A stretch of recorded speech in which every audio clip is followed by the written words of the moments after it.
তীব্র সমালোচনার পরও ট্রাম্পের মন্ত্রিসভায় পছন্দের ব্যক্তিদের ঠাঁই। এবার করোনার টিকা বিরোধী কেনেডিকে স্বাস্থ্যমন্ত্রী ঘোষণা, সিনেটে ভেটোর আভাস।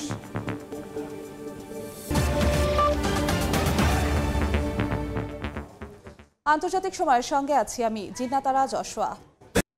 তুমুল সমালোচনার মধ্যেও মন্ত্রিসভায় পছন্দের ব্যক্তিদের ঠাঁই দিচ্ছেন নবনির্বাচিত মার্কিন প্রেসিডেন্ট ডোনাল্ড ট্রাম্প। এবার করোনার টিকাকে প্রাণঘাতী বলা রবার্ট এফ কেনেডি জুনিয়রকেই স্বাস্থ্যমন্ত্রী হিসেবে ঘোষণা দিলেন তিনি। তার বিরুদ্ধে যৌন হেনস্থার অভিযোগও রয়েছে। অন্যদিকে জ্বালানি খাতে দুর্নীতির দায়ে অভিযুক্ত নর্থ ডাকোটার গভর্নর ডক ব্যাগামকে স্বরাষ্ট্র দফতরের প্রধান হিসেবে মনোনয়ন দেওয়া হয়েছে। তবে যাদের বিরুদ্ধে অভিযোগ রয়েছে তাদের দায়িত্ব পেতে সিনেটের কাছে কাঠখড় পোড়াতে হবে বলে জানান বিশেষজ্ঞরা। এখনো আনুষ্ঠানিকভাবে ক্ষমতা গ্রহণ করেননি যুক্তরাষ্ট্রের নবনির্বাচিত প্রেসিডেন্ট ডোনাল্ড ট্রাম্প, কিন্তু প্রস্তুতি হিসেবে তার আগামী প্রশাসনের সদস্যদের নাম ঘোষণা শুরু করেছেন। বিভিন্ন অভিযোগে অভিযুক্ত একাধিক ব্যক্তিকে মন্ত্রিসভায় ঠাঁই দেওয়ার জেরে দেশটির রাজনৈতিক ও সচেতন মহলে তুমুল সমালোচনার ঝড় বইলেও তোয়াক্কা করছেন না রিপাবলিকান এই নেতা। তার বাছাই করা ব্যক্তিদের যোগ্যতা ও আগের ইতিহাস নিয়ে উঠছে নানা প্রশ্ন। স্থানীয় সময় বৃহস্পতিবার নির্বাচনের পর প্রথমবারের মতো ফ্লোরিডার মার-এ-লাগো বিচ রিসোর্টের জনসভায় বক্তব্য রাখেন ট্রাম্প। একসময় করোনার টিকা নিয়ে বিরোধিতা করে তুমুল সমালোচনার জন্ম দেয়া রবার্ট এফ কেনেডি জুনিয়রকে স্বাস্থ্যমন্ত্রী ঘোষণা করেন তিনি। বলেন, যুক্তরাষ্ট্রের স্বাস্থ্য সুরক্ষায় পরিবর্তন আনার ক্ষেত্রে যার পর নাই চেষ্টা করবেন কেনেডি। ক্ষতিকর রাসায়নিক ও দূষণ থেকে সবার সুরক্ষা নিশ্চিত করবেন তিনি। I guess if you like health and if you like people that live a long time, it's the most important position. RFK Jr. Bobby. শিশুদের টিকা বিরোধী হিসেবে বেশ সমালোচিত 70 বছর বয়সী রবার্ট এফ কেনেডি জুনিয়র। তার দাবি, টিকার কারণে প্রতিবন্ধী হয়ে যায় শিশুরা। তবে এর সপক্ষে কোনো প্রমাণ দিতে পারেননি তিনি। কোভিড-19 টিকাকে প্রাণঘাতী বলেও আলোচনায় এসেছিলেন কেনেডি। এছাড়া শিশু পরিচর্যাকারীকে যৌন হেনস্থার অভিযোগও রয়েছে তার বিরুদ্ধে। একই দিন নর্থ ডাকোটার গভর্নর ডক ব্যাগামকে স্বরাষ্ট্রমন্ত্রী ঘোষণা করেন রিপাবলিকান নেতা ট্রাম্প। বলেন, ভূমি ও পরিবেশগত নানান দিক দেখাশোনা করবেন সাবেক এই সফটওয়্যার নির্বাহী। যদিও ডাকোটার জ্বালানি খাতে দুর্নীতির অভিযোগ রয়েছে ব্যাগামের বিরুদ্ধে। ডেপুটি অ্যাটর্নি জেনারেলের পদে নাম ঘোষণা হয়েছে টোড ব্ল্যান্সের। চলতি বছর পর্ন তারকা স্টর্মি ড্যানিয়েলসের ফৌজদারি মামলায় ট্রাম্পকে রক্ষা করেছিলেন তিনি। এদিকে ট্রাম্পের বিরুদ্ধে স্বজনপ্রীতির অভিযোগ উঠছে। ট্রাম্প নিজে এখনো নিশ্চিত না করলেও সিনেটের পদে লড়াইয়ে প্রস্তুত বলে জানিয়েছেন তার পুত্রবধূ, সাবেক টিভি প্রডিউসার ও রিপাবলিকান ন্যাশনাল কনভেনশনের সহসভাপতি লারা ট্রাম্প। তাকে যুক্তরাষ্ট্রের সদ্য মনোনীত পররাষ্ট্রমন্ত্রী মার্কো রুবিওর উত্তরসূরিও বলছেন অনেকে। প্রেসিডেন্ট নির্বাচিত হওয়ার পর প্রথমবারের মতো সমর্থকদের উদ্দেশ্যে বক্তব্য রেখে শুধু মন্ত্রিসভার নাম ঘোষণা করেননি ডোনাল্ড ট্রাম্প। জোরালো কণ্ঠে রাশিয়া ইউক্রেন যুদ্ধ বন্ধ ও মধ্যপ্রাচ্যের চলমান উত্তেজনা নিরসনের ঘোষণা দেন তিনি। নিজ প্রশাসনের বিভিন্ন দফতরে কট্টর ইসরায়েলি সমর্থকদের মনোনীত করায় কথা ও কাজের মিল পাচ্ছেন না রাজনৈতিক বিশ্লেষকরা। তবে মন্ত্রিসভায় ট্রাম্পের মনোনীত প্রার্থীদের সবাই খুব সহজেই দায়িত্ব পেয়ে যাবেন না বলে মনে করেন তারা। এক্ষেত্রে প্রয়োজন সিনেটের অনুমোদন। খোদ রিপাবলিকান সেনেটরদের মধ্যেই ট্রাম্পের বেশ কয়েকজন মনোনীত সদস্যকে নিয়ে আপত্তি রয়েছে। মৌসুমী সাথী, সময় সংবাদ। শ্রীলঙ্কার আগাম পার্লামেন্ট নির্বাচনে বড় ধরনের জয় পেলেন প্রেসিডেন্ট অনুরা কুমার দিশানায়েকের নির্বাচনী জোট এনপিপি। দেশটির নির্বাচন কমিশনের দেয়া তথ্য মতে 159টি আসন পেয়ে পার্লামেন্টের 2/3 সংখ্যাগরিষ্ঠতা অর্জন করেছে জোটটি। শ্রীলঙ্কায় আগাম পার্লামেন্ট নির্বাচন শেষে প্রাথমিক ফলাফল অনুযায়ী বড় ধরনের জয় পেতে যাচ্ছে দেশটির নতুন বামপন্থী প্রেসিডেন্ট অনুরা কুমার দিশানায়েকের নির্বাচনী জোট ন্যাশনাল পিপলস পাওয়ার বা এনপিপি। এর আগে বৃহস্পতিবার পার্লামেন্টের 225টি আসনের মধ্যে 196টি আসনে ভোট গ্রহণ অনুষ্ঠিত হয়। সংরক্ষিত 29টি আসন রাজনৈতিক দলগুলোর প্রাপ্ত ভোটের অনুপাতে বণ্টন করা হবে।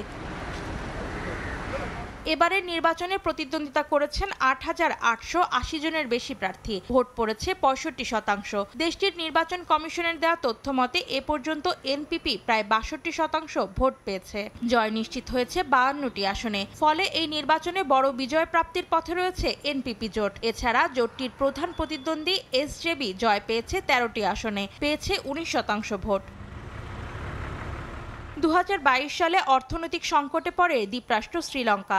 এর প্রায় 2 বছর পর গত সেপ্টেম্বরে দেশটিতে প্রেসিডেন্ট নির্বাচনে জয়ী হন বামপন্থী রাজনীতিক অনুরা। নির্বাচনী প্রতিশ্রুতি অনুযায়ী ক্ষমতা গ্রহণের পর তিনি পার্লামেন্ট ভেঙে দিয়ে 14 নভেম্বর আগাম পার্লামেন্ট নির্বাচনের তারিখ ঘোষণা করেন।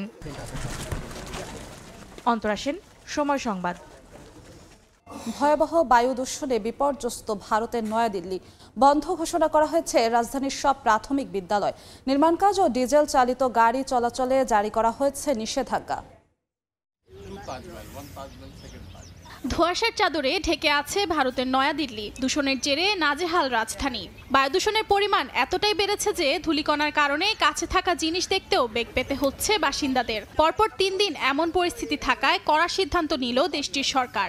বায়ু দূষণ ভয়াবহ রূপ নেয়ায় পরবর্তী নির্দেশনা না দেয়া পর্যন্ত সব স্কুল বন্ধের ঘোষণা দেন দিল্লির মুখ্যমন্ত্রী। তবে এর পরিবর্তে শিক্ষার্থীদের অনলাইন ক্লাস চলবে বলে জানায় কর্তৃপক্ষ।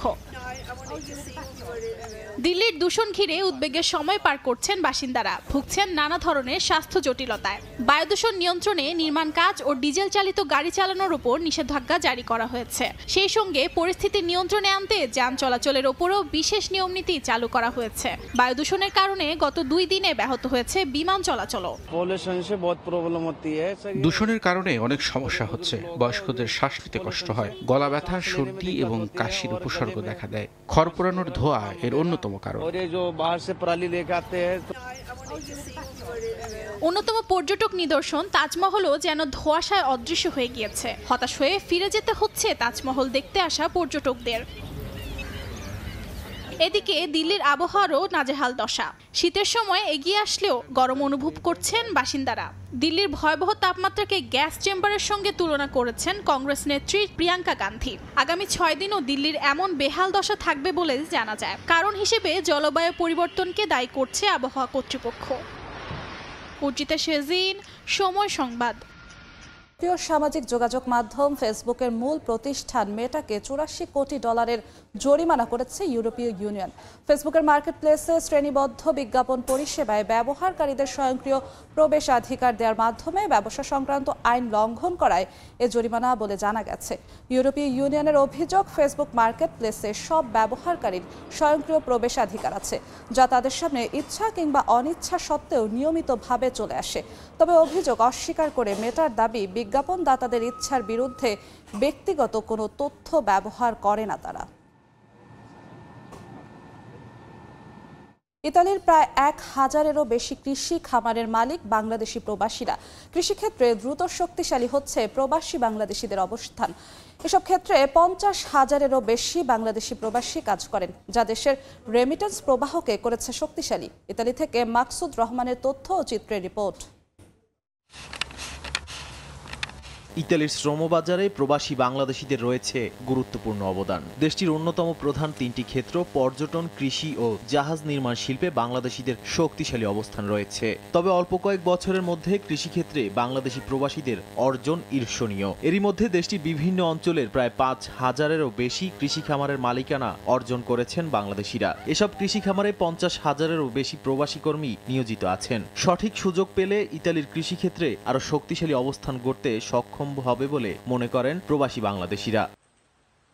শিল্প সমৃদ্ধ ইতালি খাদ্য উৎপাদনেও স্বয়ংসম্পূর্ণ। এরই মধ্যে দেশটিতে গড়ে উঠেছে 1000-এরও বেশি বাংলাদেশি প্রবাসীর মালিকানাধীন কৃষি খামার। এসব খামারে মূলত উৎপাদন হয় বাংলাদেশের শাকসবজি, লাউ, শিম, করল্লা, ঢেঁড়স, মিষ্টি কুমড়া, ডাটা, কলমি, পাট, পুঁই, লাউ শাক ও কাঁচামরিচ পর্যাপ্ত পরিমাণে উৎপাদন হয় ইতালি প্রবাসীদের কৃষি খামারে। এসব উৎপাদিত বাংলাদেশি কৃষিপণ্য ইতালি প্রবাসীদের চাহিদা মিটিয়ে ইউরোপের বিভিন্ন দেশেও পাঠানো হয়। প্রবাসে দেশীয় স্বাদের তাজা শাকসবজি কম দামে কিনতে পেরে খুশি প্রবাসী বাংলাদেশিরা। এই কৃষি ক্ষেত্রে একটু আমরা সময় দেই, তাইলে আমাদের জন্য মনে হয় যে লাভবান এবং আমাদের বাংলাদেশের রেমিটেন্সের জন্য লাভবান। আমরা অনেক স্বাচ্ছন্দ্য, মানে বাংলাদেশের তুলনায় অনেক কম দামে এখান থেকে সবজি পাচ্ছি। এগুলো ইতালি না, ইতালির বাহিরে ইউরোপ অনেক দেশে যাচ্ছে, এখানে লাখ লাখ মানুষ খাচ্ছে। এইগুলার রেমিটেন্সগুলো আমরা বাংলাদেশে পাঠাতে পারছি।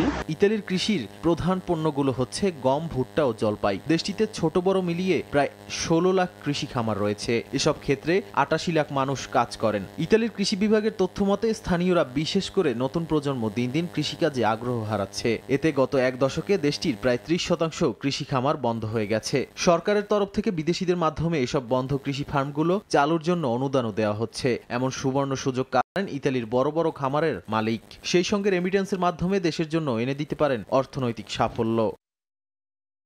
সময় সংবাদ, ইতালি। আন্তর্জাতিক সময়। 150-র বেশি দেশের প্রায় 1 লাখ প্রযুক্তি সংশ্লিষ্টদের অংশগ্রহণে পর্তুগালে শেষ হলো এবারের ওয়েব সামিট। ভারত, পাকিস্তান সহ দক্ষিণ এশিয়ার অনেক দেশের স্টার্টআপ বা বিভিন্ন প্রতিষ্ঠানের অংশগ্রহণ থাকলেও ছিল না কোনো বাংলাদেশি প্রতিষ্ঠান। এমন আয়োজনে অংশ নিলে উপকৃত হবে বাংলাদেশের আইটি খাত, এমনটাই মনে করেন ব্যক্তি উদ্যোগে অংশ নেয়া অংশগ্রহণকারীরা। রেজওয়ানা কাব্যের ক্যামেরায় তারিকুল হাসান আশিকের রিপোর্ট। তথ্য প্রযুক্তি খাতের বিশাল কর্মযজ্ঞ ওয়েব সামিট পর্তুগালের রাজধানী লিসবনে অনুষ্ঠিত। এবারের আসরে অংশ নেয় 153টি দেশ। মেটা, হুয়াওয়ে, অ্যাডব বা ডেলের মতো টেক জায়ান্টদের পাশাপাশি সম্মেলনে নিজেদের উদ্ভাবন নিয়ে হাজির হয় 3000-এর বেশি প্রতিষ্ঠান। বিনিয়োগকারী পাওয়ার লক্ষ্য নিয়ে এসেছে অনেক স্টার্টআপ প্রতিষ্ঠানও। অত্যাধুনিক প্রযুক্তির নানা আয়োজন দিয়ে দর্শনার্থীদের আকৃষ্ট করেছে স্পেন, দুবাই বা মাল্টার প্যাভিলিয়ন। 36টি দেশের 62টি ট্রেড ডেলিগেশন নিয়ে এবারের আসরে নজর কেড়েছে জার্মানি ও ব্রাজিল। উন্নত বিশ্বের বিভিন্ন দেশের পাশাপাশি ওয়েব সামিটে অংশ নেয় দক্ষিণ এশিয়ার বেশ কয়েকটি দেশ। কাতার, ভারত, পাকিস্তানের অংশগ্রহণ থাকলেও ছিল না বাংলাদেশের কোনো প্রতিষ্ঠান। এতে আক্ষেপ জানিয়ে ব্যক্তি উদ্যোগে ওয়েব সামিটে যোগ দেওয়া বাংলাদেশিরা জানান, এমন আয়োজনে অংশ নিয়ে উপকৃত হতে পারে দেশের আইটি খাত। বাংলাদেশের কোনো স্টল বা বাংলাদেশের কোনো টেক কোম্পানি এখানে তাদেরকে রিপ্রেজেন্ট করছে না। এটা আসলেই দুঃখজনক, আসলে আনফরচুনেট।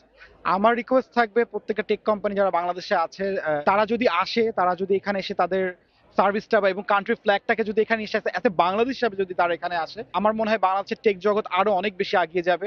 বাংলাদেশের ফ্রিল্যান্সাররা অনেক এগিয়ে যাবে, যারা টেকের সাথে কাজ করছে তারা অনেক এগিয়ে যাবে। এবারের ওয়েব সামিট ছিল নারী উদ্যোক্তাদের জন্য দারুণ সম্ভাবনার। এই আসরে অংশ নেয়া 44% স্টার্টআপ ছিল নারী উদ্যোক্তাদের। এছাড়া মূল অংশগ্রহণকারীর 42% ছিলেন নারী উদ্যোক্তা। এই সম্মেলনে অংশ নিয়ে আমি সত্যি অভিভূত। আমার দেখা অন্যতম বড় একটি আয়োজন। আমরা খুব শিগগিরই আমাদের নতুন স্টার্টআপ শুরু করতে যাচ্ছি। তাই আমি মনে করি বিনিয়োগকারী বা অংশীদার পাবার দারুণ একটি ক্ষেত্র এটি। এবারের আসরে অংশ নেন 1066 জন বিনিয়োগকারী। বক্তব্য রাখেন বিভিন্ন খাতে সফল 1000 বক্তা। তথ্য প্রযুক্তি খাতে যে কোনো উদ্ভাবন বিশ্বের সামনে তুলে ধরতে ওয়েব সামিট নিঃসন্দেহে একটি বড় প্ল্যাটফর্ম। সেই সাথে বিনিয়োগের অভাবে অনেক আইডিয়া থাকার পরেও যারা নতুন স্টার্টআপ শুরু করতে পারছেন না, তাদের বিনিয়োগকারীও মিলতে পারে ওয়েব সামিট থেকে। তাই সামনের দিনগুলোতে বাংলাদেশ থেকেও প্রতিষ্ঠান যুক্ত হবে ওয়েব সামিটে, এমনটাই আশা করছে এবার ব্যক্তি উদ্যোগে ওয়েব সামিটে অংশ নেওয়া বাংলাদেশিরা। তারিকুল হাসান আশিক, সময় সংবাদ, লিসবন, পর্তুগাল। সময়ের শীর্ষ সংবাদ জানিয়ে দিচ্ছি আরেকবার। তীব্র সমালোচনার পরও ট্রাম্পের মন্ত্রিসভায় পছন্দের ব্যক্তিদের ঠাঁই। এবার করোনার টিকা বিরোধী কেনেডিকে স্বাস্থ্যমন্ত্রী ঘোষণা, সিনেটে ভেটোর আভাস।